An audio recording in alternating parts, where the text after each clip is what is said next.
Hey everybody, it's Wes with Fundamental Games, bringing you another tabletop simulator game preview. Today I'm showing you a game called Super Snipers by Galen McCown, if I pronounce that right. Super Snipers is a 1 to 2 player dueling sniper game featuring an easy to pick up rule set, fast and intense gameplay, simultaneous turns, almost no downtime, and a familiar polyomino puzzle mechanic that's used in a novel and exciting way. That is the blurb from the game designer company, but I think it rings very much true. I've played it solo and I've played it 1 versus 1 in the traditional 2-player game, which this game is a 2-player game. So I thought I'd share 5 things that I like about the game based on those play sessions using Tabletop Simulator. Because the game doesn't exist yet. It's actually coming to Kickstarter in mid-October, so it could launch any day now. So look for Kickstarter, follow along. I might even have a link in my notes if you take a look there. But 5 things that I like. First thing is I like the simultaneous turn aspect that was mentioned.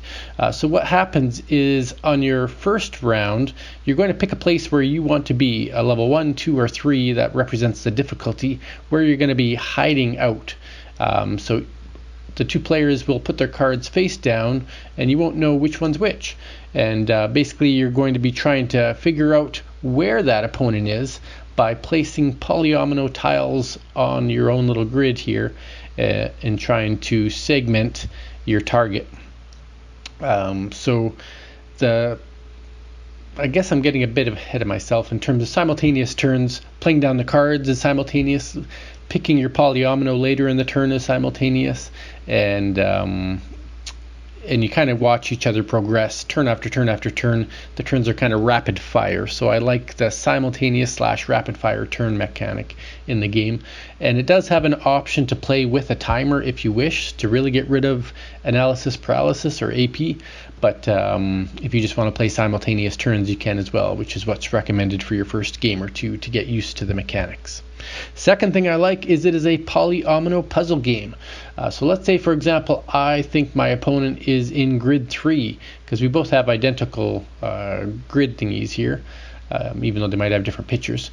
But if I think my opponent's in grid 3 and I'm able to segment them, I'll be able to flip over. Actually, mine would be played on my opponent's locations and my opponent's would be played on mine. So that's how if I decide to search this Ferris wheel location and I'm able to play my polyominoes in such a way that I enclose this target, I then get to reveal the card that was in front. So if this card was in front, I'd reveal it, and there is my target located. So the polyominoes help me figure out where my opponent is, and then once that's figured out, if they were in grid 3, I would grab my grid 3 larger card here. Let's just see if I can unlock this. And I'd put it on my big mat, and then I'd have to go even further and do some more polyomino work here. So polyomino is kind of a 2-level structure. You have to figure out where your opponent is, kind of narrow in. So is he in the deserted building, in the parking garage, or wherever, the carnival?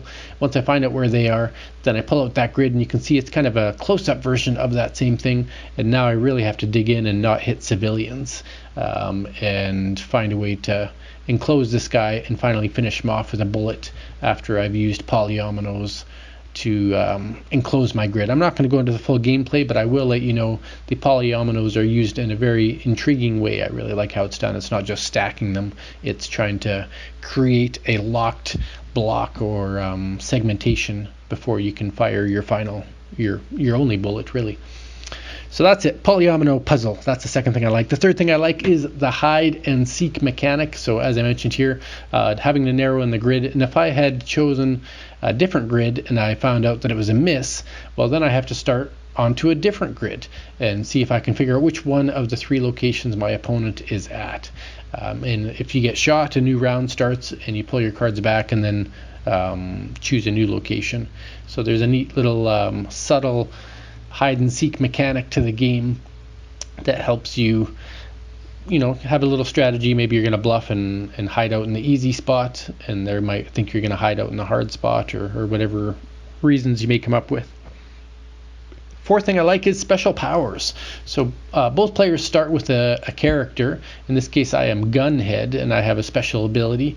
And my opponent is it's an AI opponent in this particular setup. But if there's ever 6 focus in the surveillance area, they will win.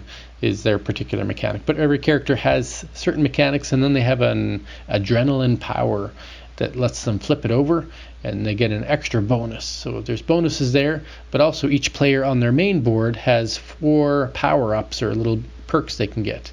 They can get an ability to exchange tokens they can get an ability to concentrate, which helps them chain different colors together. They can move polyominoes around.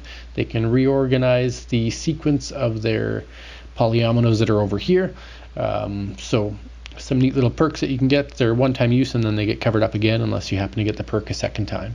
But they're just little add-ons to make the game more interesting than just dropping polyominoes. It gives you some ways to manipulate the board. So I like that. Those special powers add replayability and a sense of control to the game. Even recalibration tokens up on the top here. And finally, the fifth thing I like is the theme. This is a 2-player game. Even if you're playing solo, you're playing against an AI opponent. So you are playing against a second player, essentially, that's run by artificial system. So it's a 2-player game, and a 2-player game should have a 2-player theme. And me trying to snipe out an arch rival or an enemy in the sniper business or industry sounds like a fun 2-player game to me. And it also makes sense why it doesn't scale. So 3, 4, 5 players all trying to snipe each other out would be a little bit odd, unless it's kind of some sniper grand session melee type of thing. But I like the fact that it's a 2-player game focused on a 2-player snipe to the death type of thing. Each player has a chance to win a few rounds. It takes 3 hits for you to actually die. So I guess we're not good snipers after all if it takes 3 bullets, but kind of represent, so the game's not over in a single shot. Yeah, and if you do shoot, and the cool thing about this TTS is if you shoot, a gun actually fires. I thought that was pretty cool. If I go to the next round and the AI shoots me, bam, a bullet hits me, and then you start the next round. So that was some cool tabletop simulator automation created by, I think, a guy named Alexander or something like that.